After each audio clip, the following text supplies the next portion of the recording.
आमिर खान और उनकी बीवी किरण राव को भारत में रहने से डर लगता है क्योंकि भारत में असहिष्णुता है। इसलिए उन्हें तुर्की के राष्ट्रपति रजब तैयब एर्दवान ज्यादा महान दिखते हैं। खुद को खलीफा बनाने की कोशिश में जुटे एर्दवान की बीवी एमिली एर्दवान से आमिर खान इस्तांबुल में मिले और मिलने की तारीख वही थी जिस दिन भारत आजाद हुआ था, यानी 15 अगस्त। भारत विरोधी अभियान चलाने वाले इस्लामिक राष्ट्रपति एर्दवान की बीवी से आमिर खान जाकर मिले तो हंगामा तो होना ही था और हुआ भी।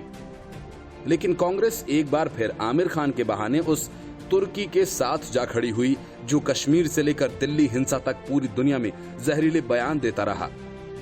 इन्हीं वजहों से भारत और तुर्की से संबंध इन दिनों बेहद खराब हैं। इसलिए एर्दवान की बीवी एमिली एर्दवान से मुलाकात पर यह सवाल तो आमिर खान से पूछा ही जाएगा। आमिर खान का भारत विरोधियों से कैसा याराना है? कांग्रेस के नेता अभिषेक मनु सिंघवी से जब उनके ट्वीट के बारे में पूछा गया तो उन्होंने कहा कि अब मैं क्या करूं कि अगर प्रेस को चीजें सनसनीखेज करने का शौक है, मैंने आमिर खान को लेकर ट्वीट कब किया कोई दिखा दे, और मैंने सफाई कब दी कोई ये भी दिखा दे। मैंने तो ये स्पष्टीकरण दिया कि मेरा मानना है कि टर्की भारत के हितों के विरुद्ध एक्ट कर रहा है। आमिर खान का मुद्दा तो तब होता जब मैं उन्हें टैग करता या नाम लेता। अपनी बात स्पष्ट करते हुए सिंघवी ने कहा कि अंतर्राष्ट्रीय मुद्दों में टर्की पिछले 2 महीनों में हर हफ्ते मलेशिया के साथ भारत विरोधी स्टैंड ले रहा है। अगर मुझे कुछ कहना होगा आमिर खान के बारे में तो मैं कहूंगा, हिचकूंगा नहीं, इसमें क्या आपत्ति है। लेकिन जब मैंने कुछ कहा ही नहीं तो मुझे उनका मामला दिमाग में ही नहीं था। मैंने तो कई बार ऐसा कहा है कि टर्की और मलेशिया भारत विरोधी स्टैंड ले रहे हैं और टर्की रहनुमा बनना चाहता है। इसके बाद जब आमिर खान को लेकर विवाद बढ़ा तो मैंने स्पष्ट कहा कि इसमें टैगिंग होनी चाहिए या उनका नाम होना चाहिए। सिंघवी ने आगे कहा कि मुझे आमिर खान के विषय के बारे में कोई इल्म नहीं था। मैंने टर्की से जुड़ा आर्टिकल पढ़ा था जिसके बाद ट्वीट किया था। आमिर खान स्वतंत्र नागरिक हैं, वे जिससे चाहे मिले। आमिर खान न हमारे दूत हैं, न हमारे सांसद हैं, न सरकारी अधिकारी। इसमें क्या दिक्कत हो सकती है? अब आमिर खान अगर दाऊद इब्राहिम या किसी अपराधी से मिलते हैं तो भारत विरोधी काम में लिप्त हैं, ये तो गलत होगा। आमिर खान का स्वतंत्र अधिकार है, लेकिन मैं टर्की का विरोध करता हूँ। बता दें कि सिंघवी ने सोमवार सुबह एक ट्वीट किया था। अपने ट्वीट में सिंघवी ने लिखा था कि एर्दवान खलीफा बनने की कोशिश कर रहे हैं, वो हमेशा भारत विरोधी रहे हैं और टर्की भारत में चरमपंथ की फंडिंग कर रहा है। टर्की भारत का सबसे बड़ा अदृश्य खतरा है। एर्दवान या उनके किसी परिचित पर भरोसा नहीं कर सकते। लेकिन जब उनके ट्वीट को आमिर खान से जुड़े विवाद से जोड़कर देखा जाने लगा तो उन्होंने एक ट्वीट के जरिए स्पष्ट किया, मेरे पिछले ट्वीट का आमिर खान से कोई जुड़ाव नहीं था, न मैंने उन्हें मेंशन किया न ही टैग किया। इस पूरे विवाद पर बीजेपी प्रवक्ता गौरव भाटिया ने कहा कि उनकी अपनी स्वतंत्रता है कि वो क्या करते हैं, लेकिन क्या देश के प्रति एक नागरिक की कोई जिम्मेदारी नहीं होती? आमिर खान भारतीयों के प्यार से आमिर खान बने हैं। टर्की ने हमेशा भारत के खिलाफ बोला है। हमें यकीन है कि आमिर खान के दिल में भी भारत बसता है, तो ऐसे में वो टर्की की प्रथम महिला से मुलाकात कैसे कर सकते हैं? ये वही टर्की है जिसने कहा था कि दिल्ली दंगों में मुसलमानों को प्रताड़ित किया जा रहा है। Bureau report, news of India. Sharad Pawar Ajit Pawar और उनके बेटे पार्थ पवार को पसंद नहीं करते, ये बात कोई नई नहीं है। लेकिन अपने जिस दूसरे पोते रोहित पर उन्हें भरोसा है, उनका वो सिक्का भी ज्यादा खरा नहीं है। वजह ये कि विधानसभा चुनावों से पहले रोहित पवार बीजेपी में जाने को बेकरार थे। शरद पवार ने जैसे तैसे रोहित को बीजेपी में जाने से रोका। हालांकि कहा तो ये भी जाता है कि बीजेपी और शरद पवार में इस बात का अघोषित समझौता है कि दोनों में से कोई किसी के परिवार को लेकर तोड़फोड़ नहीं करेगा। लेकिन गोपीनाथ मुंडे के भतीजे धनंजय मुंडे को तोड़कर पवार ने उस समझौते को भी तोड़ दिया है। और अब तो पार्थ पवार के भी बीजेपी में जाने की खबरें आ रही हैं। अजीत और पार्थ पर शरद पवार का भरोसा नहीं है। सुप्रिया के अलावा पवार को अपने एक और पोते रोहित से उम्मीदें हैं, जो कि उनके भतीजे राजेंद्र पवार का बेटा है। रोहित करजत जामखेड़ से एनसीपी के विधायक हैं और पवार की बात काटने वाला कोई बयान नहीं देते हैं। लेकिन एक वरिष्ठ बीजेपी नेता ने बताया कि रोहित बीजेपी में जाना चाहते थे और 2019 का विधानसभा चुनाव पुणे के नजदीक की सीट हड़पसर से लड़ना चाहते थे। लेकिन हैरतअंगेज फैसले में बीजेपी ने उन्हें शामिल करने का फैसला वापस ले लिया, क्योंकि सीनियर पवार और बीजेपी के बीच एक अलिखित समझौता है। वो ये कि परिवार के लोगों का दल बदल नहीं कराया जाएगा और इस वजह से रोहित एनसीपी के वफादार बने हुए हैं। राजनीतिक विश्लेषक मानते हैं कि रोहित निकट भविष्य में राजनीतिक उठापटक वाला कोई कदम नहीं उठाएंगे, लेकिन पार्थ का कदम निश्चित तौर पर रूठे अजीत को उत्साहित करेगा। असल में शरद पवार को पार्थ की राजनीतिक महत्वाकांक्षाएं कभी रास नहीं आईं, लेकिन अभी तक उन्होंने अपनी नाखुशी को सार्वजनिक रूप से जाहिर नहीं किया था। अजीत के जोर देने पर पार्थ को 2019 के लोकसभा चुनाव में मावल सीट से उतारा गया था। जब सीनियर पवार ने वहां से चुनाव न लड़ने की घोषणा की थी, वे माधा से चुनाव लड़ने को तैयार हो रहे थे। फिर उन्होंने घोषणा की कि ये अच्छी बात नहीं है कि एक ही परिवार के 3 लोग चुनावी मैदान में उतर आएं। शरद पवार की बेटी सुप्रिया सुले पारिवारिक सीट बारामती से चुनाव लड़ी और आसानी से जीत गईं। लेकिन पार्थ को बीजेपी शिवसेना उम्मीदवार से हार का सामना करना पड़ा और इसके पीछे अजीत पवार से सीनियर पवार के मतभेदों के अलावा उनकी खुद की गलतियां और जनता में उनकी छवि भी जिम्मेदार रही। अजीत पवार से उनका भरोसा तब ही उठ चुका था जब उन्होंने नवंबर 2019 में सरकार बनाने के लिए बीजेपी से हाथ मिलाया था। पार्थ को राजनीति में स्थापित करने के लिए अजीत हर संभव प्रयास कर रहे हैं। 23 नवंबर 2019 को एनसीपी से बगावत और देवेंद्र फडणवीस का डिप्टी सीएम बनाने के बाद उन्होंने पार्थ को राज्यसभा के लिए नामांकित करने की मांग की थी। अगर सरकार चली होती तो अजीत की ये मांग पूरी भी हो गई होती। अजीत एनसीपी कोटे से पार्थ को विधान परिषद सदस्य बनवाने में भी विफल रहे। अजीत की बगावत भी बेकार चली गई जब सीनियर पवार ने बाजी पलट दी और अजीत समर्थक 12 विधायकों को वापस अपने खेमे में खींच लिया। इसके बाद से पवार अजीत पवार पर ज्यादा ध्यान नहीं दे रहे हैं। कागजों पर भले ही अजीत उप मुख्यमंत्री हैं, लेकिन हर कोई जानता है कि असली ताकत तो शरद पवार के पास ही है। पवार के बयान के कुछ घंटों बाद अजीत और सुले की हड़बड़ी में पवार के घर बैठक हुई। समझा जाता है कि पवार ने अजीत को बेटे पर लगाम लगाने को कहा। उन्होंने पूछा कि आखिर पार्थ हमेशा एनसीपी की लाइन से विपरीत क्यों रुख अपनाते हैं। 13 अगस्त को पार्थ की भी सीनियर पवार से मुलाकात हुई है, जिसमें सुप्रिया सुले भी मौजूद थीं। Bureau report, news of India. कई सांसदों के साथ कांग्रेस के सैकड़ों नेता सोनिया गांधी की अंतरिम व्यवस्था के खिलाफ हैं और चाहते हैं कि पार्टी के नए अध्यक्ष के लिए चुनाव हो। गांधी वाड्रा परिवार की मुक्ति के लिए छटपटा रहे 100 से अधिक सांसदों और नेताओं ने पत्र लिखकर अपनी बात कही है। लेकिन जब ये बात खुली तो कांग्रेस इस बात से इनकार करने लगी कि उसे किसी ने कोई पत्र लिखा है। कांग्रेस ने जब इस बात की घोषणा कर दी कि पूर्णकालिक अध्यक्ष के चुनाव तक सोनिया गांधी ही पार्टी की कमान थामे रहेंगी, लेकिन कांग्रेस की तरफ से यह नहीं बताया गया कि आखिर अध्यक्ष का चुनाव कब होगा।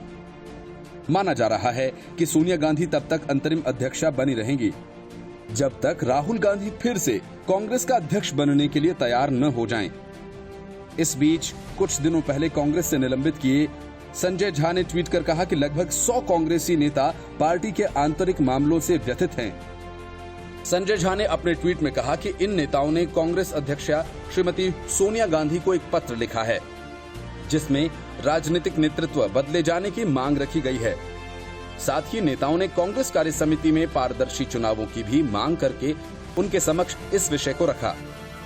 संजय झा के इस बयान के बाद कांग्रेस की तरफ से ये कहा गया कि आलाकमान का कहना है कि ऐसी कोई चिट्ठी नहीं है और न ही कोई ऐसी चिट्ठी मिली है। संजय झा कांग्रेस पार्टी के सदस्य नहीं हैं और वे फेसबुक बीजेपी लिंक केस से पर्दा हटाने के लिए भाजपा के दिशा निर्देश पर ट्वीट कर रहे हैं। कुछ दिन पहले संजय झा ने ट्वीट के जरिए सुझाव दिया था कि राजस्थान में सचिन पायलट को सीएम बना देना चाहिए। उन्होंने ये भी कहा था कि 3 बार सीएम रह चुके अशोक गहलोत को बड़ी जिम्मेदारी देते हुए ऐसे राज्यों की जिम्मेदारी सौंपनी चाहिए जहां कांग्रेस कमजोर है। साथ ही राजस्थान प्रदेश कांग्रेस के लिए नया अध्यक्ष नियुक्त करना चाहिए।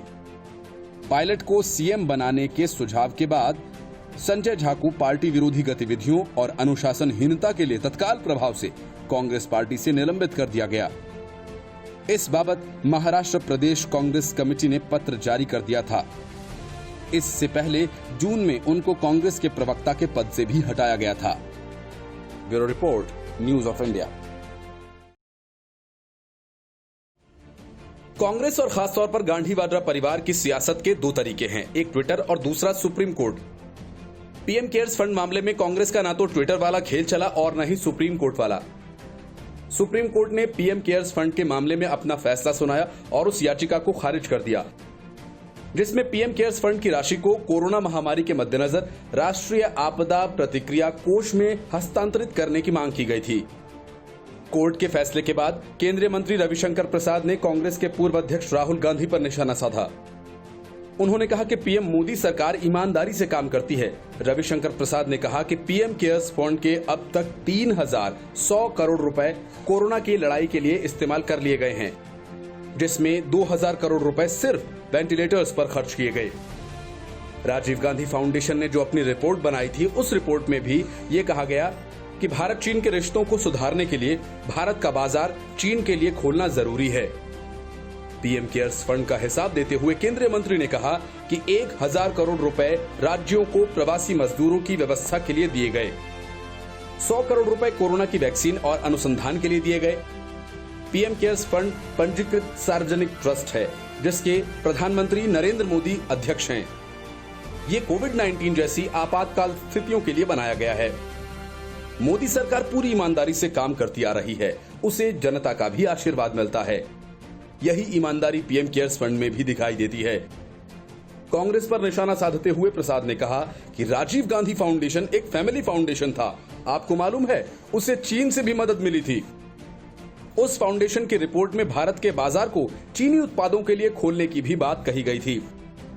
राहुल गांधी पर तंज कसते हुए उन्होंने कहा कि कोरोना के खिलाफ लड़ाई में राहुल गांधी ने पहले दिन से देश की एकता को कमजोर करने की कोशिश की है। प्रधानमंत्री जी ने कहा था कि देश के डॉक्टर्स, नर्सेज, सफाई कर्मचारी, पुलिस कर्मचारी, मीडिया जैसे कोरोना वॉरियर्स के सम्मान में ताली बजाई जाए। इसका भी राहुल गांधी ने मजाक बनाया। बीजेपी अध्यक्ष जेपी नड्डा ने सिलसिलेवार तरीके से ट्वीट किए और कहा कि पीएम केयर्स को लेकर उच्चतम न्यायालय का फैसला राहुल गांधी के कुटिल मंसूबों और उनके सहयोगियों की कोशिशों को तगड़ा झटका है। ये दर्शाता है कि कांग्रेस और उसके सहयोगियों की दुर्भावना और द्वेषपूर्ण कोशिशों के बावजूद सत्य की चमक बरकरार रहती है। उन्होंने कहा कि राहुल गांधी के हल्ला मचाकर दोषारोपण करने की आदत को जनता ने लगातार नकारा है और उसी जनता ने पीएम केयर्स में दिल खोलकर दान भी दिया। राहुल गांधी कुछ भी कर गुजरे, लेकिन पीएम मोदी से मुकाबला करने के वे लायक नहीं हैं।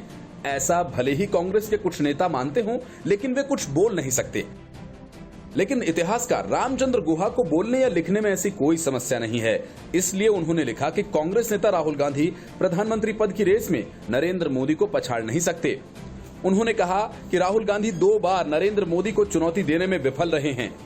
ऐसे में क्या वो तीसरी कोशिश करने में सफल हो सकते हैं? हाल ही के एक सर्वे में पता चला कि कांग्रेस नेता ऐसा करने में सफल नहीं हो सकते। सर्वे में मतदाताओं से अपने पसंदीदा प्रधानमंत्री को चुनने के लिए कहा गया। इसमें नरेंद्र मोदी को 66% लोगों ने पसंद किया, जबकि राहुल गांधी को महज 8% लोगों ने ही पसंद किया। पीएम पद की रेस में राहुल गांधी के मोदी से पीछे रहने के गुहा ने कई अन्य कारण भी बताए हैं। उन्होंने कहा कि राहुल गांधी के बारे में सबसे अच्छी बात तो ये है कि वो नेक नियत वाले शख्स हैं, मगर उनमें प्रशासनिक क्षमता का कोई भी संकेत नहीं दिखता। उनमें बड़ा पद लेने की कोई इच्छा नहीं है, महत्वपूर्ण जिम्मेदारियां और कभी सामाजिक समस्याएं हल करने की प्रतिबद्धता भी नहीं दिखती। रामचंद्र गुहा ने लिखा कि राहुल गांधी के बारे में कहा जाता है कि वो धारा प्रवाह हिंदी बोलने में भी असमर्थ होने के बावजूद यूपी से 3 बार सांसद रहे। एक बड़ी आबादी द्वारा बोले जाने वाली भाषा में उनकी कमी निश्चित रूप से एक बड़ा कारण है। उन्होंने 2014 से 2019 के आम चुनावों में पार्टी का चुनावी नेतृत्व करते हुए बहुत खराब प्रदर्शन किया। रामचंद्र गुहा लिखते हैं कि राहुल गांधी के पूर्व प्रधानमंत्रियों के बेटे, पोते और पड़पोते हैं। जो कि अधिकतर भारतीयों की नजर में लाभदायक पक्ष नहीं है। राहुल गांधी की अगुवाई में कांग्रेस जब प्रधानमंत्री और उनकी सरकार पर प्रेस को दबाने और असंतोष फैलाने का आरोप लगाती है तो सत्ता पक्ष के पास सहज जवाब होता है। इंदिरा गांधी और उनके आपातकाल के बारे में कांग्रेस क्या कहेगी? इसी तरह कांग्रेस भारतीय क्षेत्र में चीनी सैनिकों के दखल होने पर पीएम मोदी को घेरती है तो सत्तारूढ़ पार्टी का सहज जवाब होता है। 1962 में जवाहरलाल नेहरू की चीन के प्रति शिष्टता के बारे में कांग्रेस क्या कहेगी? इतिहासकार कहते हैं कि 2019 में वापस लौटते हैं जब राहुल गांधी ने प्रधानमंत्री की व्यक्तिगत ईमानदारी को पार्टी के चुनावी अभियान में मुख्य मुद्दा बनाते हुए चौकीदार चोर है का नारा दिया। ये खराब समीक्षा थी। कांग्रेस को इसके बजाय लगातार पूछते रहना चाहिए था कि 2014 में अच्छे दिन का वादा किया था, कहां है? लेख में कहा गया कि राहुल गांधी पिछले 16 सालों से सार्वजनिक जीवन में हैं और राजनीति में उनके करियर का आकलन उन लक्षणों को उजागर करेगा जो उन्हें प्रधानमंत्री नरेंद्र मोदी के विकल्प के रूप में अनुपयुक्त बनाते हैं, जैसे चुनाव अभियानों में गलत नारों के और विषयों को चुनने के रूप में उनके पास राजनीतिक बुद्धिमत्ता का अभाव है। राहुल गांधी सामान्य रूप से एक उदासीन वक्ता हैं और विशेष रूप से भारत में सबसे अधिक समझी जाने वाली भाषा हिंदी के जानकार। उनके पास प्रशासनिक अनुभव का अभाव है। हफ्तों तक लगातार सार्वजनिक मंच से गायब रहने के अलावा उनमें सहन शक्ति और तप का अभाव है। Bureau report, news of India.